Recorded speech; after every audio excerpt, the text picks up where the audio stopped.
এসইউসিআই মুর্শিদাবাদ জেলা কমিটি পক্ষ থেকে আমরা এখানে উপস্থিত রয়েছি আমাদের জেলা কার্যালয়ে। আমি গৌতম সাহা, জেলা সম্পাদক মণ্ডলীর সদস্য, অভিজিৎ মণ্ডল, জেলা সম্পাদক মণ্ডলীর সদস্য এবং বহরমপুর জোনের কোঅর্ডিনেটর।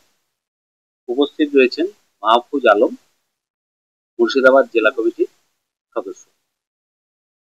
আপনারা প্রত্যেকেই জানেন যে আমরা দীর্ঘদিন ধরে মানুষের যে জ্বলন্ত যে সমস্যা সেইগুলো নিয়ে ধারাবাহিকভাবে গণ আন্দোলন আমরা গড়ে তুলছি।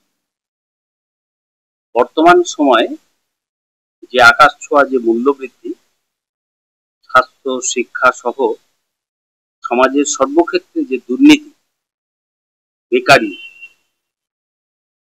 এইগুলো এবং হুমকির যে সংস্কৃতি আর কি আজকে কেন্দ্র রাজ্য সর্বত্র বিরাজ করছে, তার প্রতিবাদে, সেই সাথে যে সাম্প্রদায়িক রাজনীতি যেটা চলছে এবং জাতীয় শিক্ষানীতি নাম করে শিক্ষা ধ্বংস করার যে পরিকল্পনা আজকে করেছে কেন্দ্র সরকার, যেটা রাজ্যেও আমরা ইমপ্লিমেন্ট হতে দেখছি, তার সাথে মানুষের এই যে স্মার্ট মিটারের নাম করে প্রচুর পয়সা কেটে নেওয়ার যে পুঁজিপতিদের ঘরে তুলে দেওয়ার যে নীতি আজকে কেন্দ্রীয় সরকার নিয়েছে, এগুলো সহ আমাদের জেলার বেশ কিছু দাবি।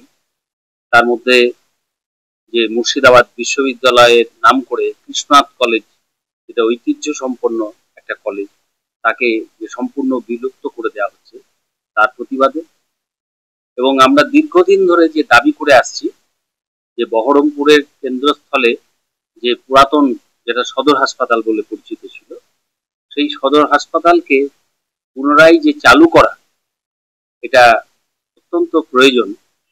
এই দাবিগুলো নিয়ে আমরা আগামী 3রা এপ্রিল জেলার 3টি মহকুমাতে আমরা একই সাথে আইন অমান্য কর্মসূচির ডাক দিয়েছি। এর আগে আমরা 21শে জানুয়ারি কলকাতায় রাজ্যব্যাপী একটা মহামিছিল করেছি।